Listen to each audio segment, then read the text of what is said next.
유림 2권. 한 권은 조선 중기 개혁 정치가 조광조의 생애를 다룬 작가는 2권에서는 조광조가 목숨을 바치면서까지 실현하고자 했던 유교의 뿌리인 공자의 생애를 다루고 있다. 기원전 517년인 소공 25년, 공자는 그의 나이 35세 때 제자들과 함께 고향인 노나라를 빠져나와 제나라로 찾아간다.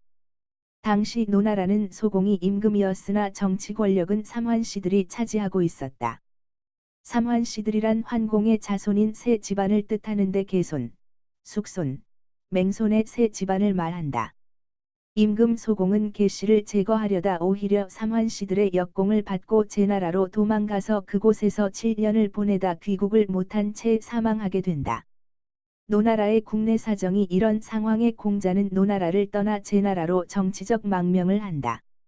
제나라로 가던 공자와 제자들은 산속에서 아주 슬프게 울고 있는 한 여인을 만난다.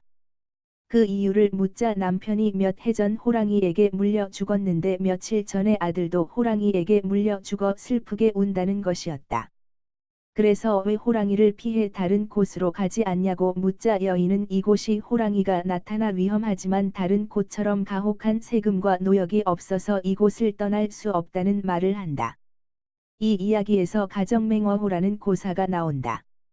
가혹한 정치가 호랑이보다 더 무섭다는 것으로 당시 노나라의 상황을 잘 알려주는 고사이다. 공자가 가려던 제나라에는 훌륭한 재상 안영이 있었다. 공자는 평소 안영을 존경하여 그를 최고의 예인이라 평가했다. 제나라로 건너가 정치에 참여하기를 바랬지만 제나라의 안영은 공자가 등용되는 것을 막아버린다. 안영은 공자를 사상가로는 인정하지만 정치가로는 신뢰하지 않았다. 그렇게 공자는 제나라에서 시간을 보내다가 반년이 흐른 후에 제나라의 경공을 알현할 수 있게 되었다. 정치에 대해 경공이 문의를 하고 공자가 답변을 하며 공자의 의견을 들은 경공은 평소부터 공자를 존경하고 있었으므로 공자의 답변을 안영에게 들려준다. 그러나 안영은 이상적인 공자의 답변에 실망하고 공자는 말만 그럴싸하지 바른 규범을 지키지 못하여 알맹이가 없는 법이라고 평가한다. 결국 이번에도 등용되지 못하고 또 시간을 보내게 된다. 공자의 등용을 거부한 안영은 실로 뛰어난 머리와 재치 그리고 충심으로 많은 외교적인 성과와 일화들을 남긴 인물로 그의 뛰어난 인품에 대한 다양한 일화를 작가는 소개해준다. 사기를 쓴 사마천은 안영이 지금 살아있다면 나는 그의 기꺼이 그의 마부가 되어도 좋다고 할 정도로 후대에 그를 존경하는 인물이 많은 사람이다. 제나라에 온 지 거의 1년이 되어 가던 때에 제나라 경공은 공자를 다시 만나서 정치에 관해 묻는다. 이때 공자는 그의 정치 철학인 정명주의를 들어 답을 한다. 임금은 임금답고 신하는 신하답고 아버지는 아버지답고 자식은 자식다워야 한다라고 공자는 정치를 하는 방법에 대해 정의한다. 공자의 제자 중에서 가장 직설적이고 급했던 자로가 스승에게 정치를 한다면 가장 먼저 무엇을 하겠느냐고 물어봤을 때에도 공자는 반드시 명분을 바로잡겠다라고 대답했다. 두 번째 만남에서도 감명을 받은 경공은 그 이야기를 또 안영에게 들려주지만 안영은 공자가 지나치게 제사와 예식에 몰두하는 형식주의자로 평가하였다. 공자는 1년 남짓 제나라에 머물다 성과 없이 노나라로 돌아온다. 그리고 공자는 46세가 되는 해에 주나라를 향해 노나라를 떠나 길을 나선다. 공자가 주나라로 떠난 이유는 주나라의 최고의 철학자인 노자가 있기 때문이었다. 노자를 만나러 주나라를 찾아간 공자는 노자의 제자들로부터 많은 무시를 받는 일이 있었고 이 일들은 기록을 통하여 전해지고 있다. 노자의 사상에 따르면 속세를 벗어나 은둔 생활을 하며 자연의 일부가 되는 것을 최고의 목표로 삼는데 그들의 눈으로 본 공자는 육아 사상을 정치에 적용하는 세속주의자였던 것이다. 먼 길을 여행하여 결국 공자는 노자를 만나 이에 대하여 묻는다. 노자에게 무위에 대한 답변을 듣고 공자는 다시 고향으로 돌아온다. 그가 고향으로 돌아온 후에 그의 제자가 급격하게 늘어난다. 공자의 나이 51세인 기원전 501년, 노나라 정공 9년에 공자는 염원하던 정치계에 입모하게 된다. 중도제란 벼슬로 임명되어 중도라는 당시 노나라의 제2의 수도를 다스리는 주책을 맡는다.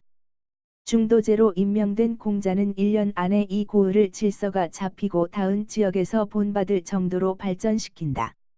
공자의 나이 54세 때인 기원전 498년 공자는 형옥을 다스리는 사구라는 직책을 맡게 되었는데 이 직책은 오늘날의 대법원장 및 법무부 장관의 중책이었다.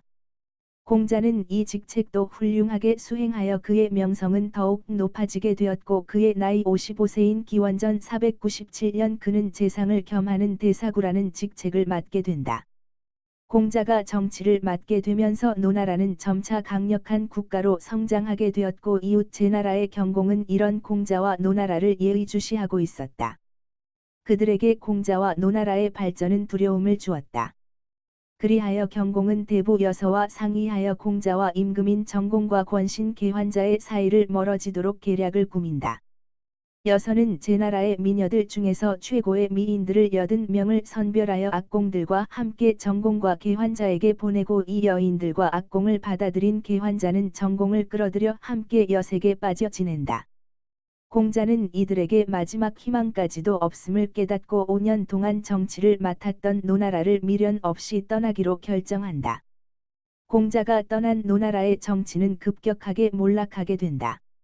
노나라를 떠난 후 공자는 13년을 여러 나라를 주유하여 자신이 보필할 군주를 찾아다녔으나 결국 군주를 찾지 못하고 고향으로 돌아와 학문에 전념하여 제자들을 육성하며 지낸다.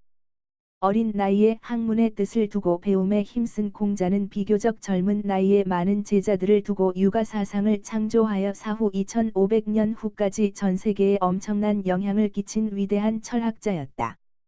그의 학문적 사상의 핵심과 젊은 시절의 목표 그리고 그가 자신을 알아봐줄 군주를 찾아다니던 시기의 다양한 이야기에서 인간 공자의 위대함을 배우고 느끼게 되는 책이다.